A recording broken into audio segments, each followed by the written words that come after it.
সুপ্রভাত বন্ধুরা, আজ 15 অক্টোবর বুধবার। শুরু করছি চিন্তনের মুখ্য বার্তা।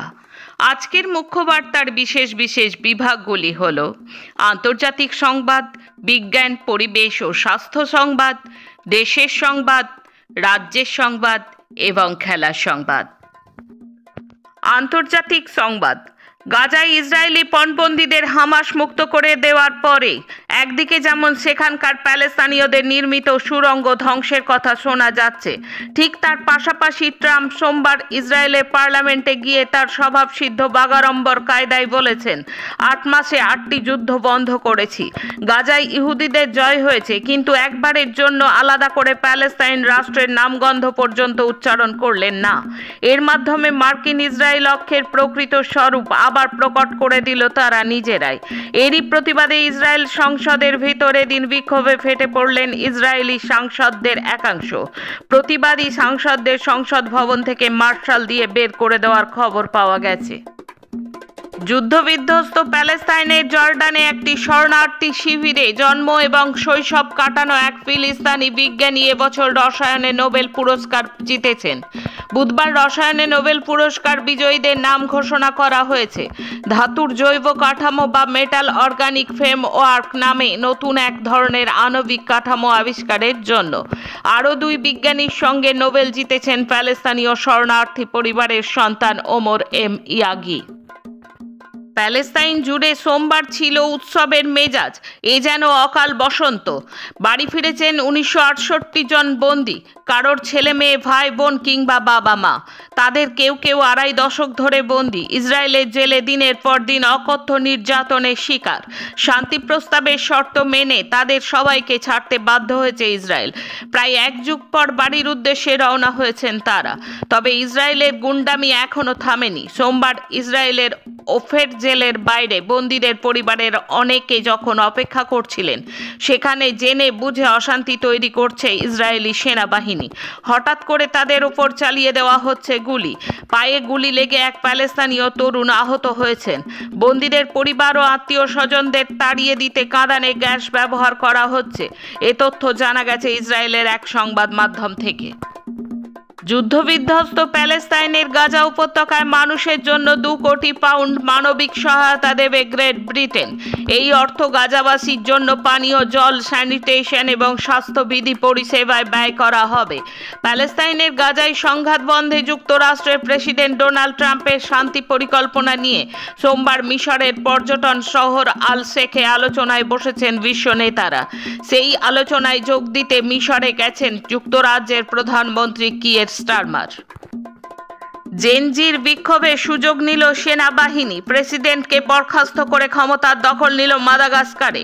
মাদাগাস্কার সেনার এলিট ক্যাপসার ব্যাটালিয়নের দায়িত্বপ্রাপ্ত এক কর্নেল সাময়িকভাবে মুখ্য প্রশাসক নিযুক্ত হয়েছেন বলে সে দেশের সংবাদ মাধ্যম জানাচ্ছে।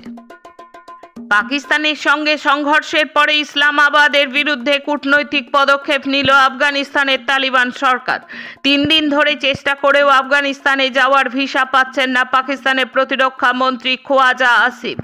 ভিসা দেওয়া হচ্ছে না পাক গুপ্তচর সংস্থার প্রধান অসীম মনির এবং অপর 2 সেনাকর্তাকেও। কাবুলের তালিবান প্রশাসনের সূত্রকে উদ্ধৃত করে এমনটাই জানিয়েছে আফগান সংবাদ মাধ্যম টোলো নিউজ। বিজ্ঞান, পরিবেশ ও স্বাস্থ্য সংবাদ।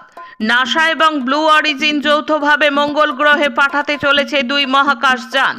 নাসা এবং ব্লু অরিজিন যৌথভাবে এই মিশন চালাচ্ছে। এই 2 মহাকাশযান মঙ্গল গ্রহের সৌর ও চৌম্বক ক্ষেত্রের গঠন এবং প্রতিক্রিয়া পর্যবেক্ষণ করবে। এর ফলে মানুষ মঙ্গল গ্রহের বায়ুমণ্ডলীয় গঠনের রহস্য আরও ভালোভাবে বুঝতে পারবে। মিশনটি ব্লু অরিজিনের নিউ গ্লেন রকেট দিয়ে উৎক্ষেপণ করা হবে। এটি এই রকেটের দ্বিতীয় উৎক্ষেপণ এবং প্রথমবারের মতো গভীর মহাকাশে পাঠানো হবে। পরিকল্পনা অনুযায়ী উৎক্ষেপণের সময় হলো চলতি বছরের নভেম্বর মাসে। এই মিশন সফল হলে মঙ্গল গ্রহে ভবিষ্যতে মানব বসতির সম্ভাবনা আরও উজ্জ্বল হবে। আসছি দেশের খবরে। রাজস্থানের জয়সালমীরে একটি যাত্রীবাহী বাসে আগুন লেগে 20 জন যাত্রী জীবন্ত দগ্ধ হয়ে প্রাণ হারিয়েছেন। আরও 15 জনের শরীরের অধিকাংশ দগ্ধ হয়ে গেছে। তাদের যোধপুরের হাসপাতালে ভর্তি করা হয়েছে। সকলের অবস্থায় আশঙ্কাজনক। মঙ্গলবার জয়সালমীর যোধপুর হাইওয়েতে দুপুর 3:30টার সময় এই ঘটনা ঘটে। স্বাদ থাকলেও সাধ্য নেই, পরিকাঠামোর অভাবের মতো নানা কারণে আপাতত সারা দেশে একই সঙ্গে এসআইআর চালুর পরিকল্পনা থেকে সরে আসছে নির্বাচন কমিশন। সেক্ষেত্রে ধাপে ধাপে একাধিক পর্যায়ে দেশ জুড়ে এই প্রক্রিয়া সম্পূর্ণ করতে চায় কমিশন। সূত্রের খবর, প্রথম পর্যায়ে পশ্চিমবঙ্গ সহ মোটামুটি 10টি রাজ্যে একই সঙ্গে এসআইআর চালু করার কথা ভাবছে কমিশন। পশ্চিমবঙ্গ ছাড়াও 2026 সালে নির্বাচনমুখী আসাম, তামিলনাড়ু, কেরালা এবং পুদুচ্চেরিতে এসআইআর চালু হতে পারে। ভারতে শিশুদের জন্য তৈরি 3টি কাপ সিরাপে দূষিত উপাদান শনাক্ত হওয়ার পর বিশ্ব স্বাস্থ্য সংস্থা সেগুলোর ব্যবহারে সতর্কতা জারি করেছে। সেই সঙ্গে বিভিন্ন দেশের কর্তৃপক্ষকে তাদের নিজের দেশে 3টি কাপ সিরাপ ব্যবহারের বিষয়ে কোনো তথ্য পেলে তা দ্রুত জানাতে বলা হয়েছে। দূষিত ওই 3টি কাপ সিরাপ হলো শ্রেসান ফার্মাসিউটিক্যালসের কোল্ড ড্রিপ, রেডোনেক্স ফার্মার তৈরি রেসপি ফ্রেশ এবং সেফ ফার্মার তৈরি রিলাইভ। WHO বলেছে দূষিত পণ্যগুলো গুরুতর স্বাস্থ্য ঝুঁকি তৈরি করতে পারে এবং জীবনকে হুমকির মুখে ঠেলে দিতে পারে। মহারাষ্ট্রের গড়চিরৌলিতে সোমবার গভীর রাতে আত্মসমর্পণ করলেন সিপিআইএম মাওবাদীদের কেন্দ্রীয় কমিটির অন্যতম গুরুত্বপূর্ণ নেতা তথা কিষাণজির ভাই বেণুগোপাল রাও। সঙ্গে ছিলেন তার প্রায় 60 জন সহযোগী। ভারতের কমিউনিস্ট পার্টি মাওবাদী হারালো তার পলিট ব্যুরো এবং কেন্দ্রীয় সামরিক কমিশনের অন্যতম গুরুত্বপূর্ণ সদস্যকে। একসময় পশ্চিমবঙ্গের জঙ্গলমহল কাঁপানো নেতা কিষাণজির ভাই এই বেণুগোপাল। গত মাসে কিষাণজির স্ত্রী আত্মসমর্পণ করেন, এবার আত্মসমর্পণ করলেন তার ভাই। ভারতে $1,500 কোটি বিনিয়োগ করতে চলেছে গুগল। কৃত্রিম মেধা এআই সংক্রান্ত কাজের জন্য অন্ধ্রপ্রদেশে একটি তথ্য কেন্দ্র তৈরি করবে তারা। মঙ্গলবার এমনটাই ঘোষণা করল মার্কিন এই বহুজাতিক সংস্থা। অন্ধ্রপ্রদেশের বিশাখাপত্তনমে এই তথ্য কেন্দ্র তৈরির পরিকল্পনা আগেই সেরে নিয়েছিল গুগল। আদানি গোষ্ঠীর সঙ্গে যৌথ উদ্যোগে এটি তৈরি করাবে বলে তারা জানিয়েছিল। গত আগস্ট মাসে জানা গিয়েছিল এই তথ্য কেন্দ্রের জন্য $600 কোটি বিনিয়োগ করবে গুগল। এবার জানা গেল পূর্ব ঘোষণার চেয়ে দ্বিগুণের বেশি বিনিয়োগ করে এই তথ্য কেন্দ্রটি তৈরি করা হবে। এখন রাজ্যের খবর। পুলিশি জুলুমের বিরুদ্ধে সরব হয়েছেন বীরভূম জেলা ট্রাক ও ট্রিপার মালিক অ্যাসোসিয়েশন। মঙ্গলবার সাংবাদিক সম্মেলন করে পুলিশের অনৈতিক হেনস্থা, হুমকি ও অর্থ প্রদানের জন্য চাপ দেওয়ার ভিডিও প্রকাশ করে অবিলম্বে এর বিরুদ্ধে ব্যবস্থা নেওয়ার দাবি তোলা হয়েছে সংগঠনের পক্ষ থেকে। এই ঘটনার পরেই জেলা পুলিশ সুপার মোহাম্মদবাজার থানার 2 পুলিশ আধিকারিককে সাসপেন্ড করেছে। বীরভূম পুলিশ সুপার আমনদীপ জানিয়েছেন 2 অফিসারকে সাসপেন্ড করা হয়েছে, তাদের বিরুদ্ধে পদক্ষেপ নেওয়া হবে। এদিন গাড়ির মালিকদের পক্ষ থেকে অভিযোগ তোলা হয়েছে ঝাড়খণ্ড থেকে পাচার হয়ে বালি এসে মজুত করা হচ্ছে সোতসাল এলাকায়। পুলিশের মদতেই চলছে এই পাচার চক্র। পুলিশ প্রশাসনের জুলুমবাজি নিয়ে দিন কয়েক ধরেই সরব হয়েছেন এই মালিক সংগঠন। 18 দিনের শিশু চুরি নিয়ে মঙ্গলবার দুপুর থেকে শোরগোল বর্ধমান মেডিকেল কলেজে। শিশুপুত্রের চিকিৎসার জন্য মঙ্গলবার বর্ধমান মেডিকেল কলেজের বহির্বিভাগে গিয়েছিলেন সেলেফা বিবি নামে এক মহিলা। তার মা হামিদা বিবিও ছিলেন সঙ্গে। শিশুটির বাবা সুজল শেখ তখন ওষুধ কিনতে গিয়েছিলেন। নিজের চিকিৎসার জন্য প্রসূতি বিভাগের সামনে বারান্দায় সেলেফা এবং তার মা শিশুটিকে নিয়ে বসেছিলেন।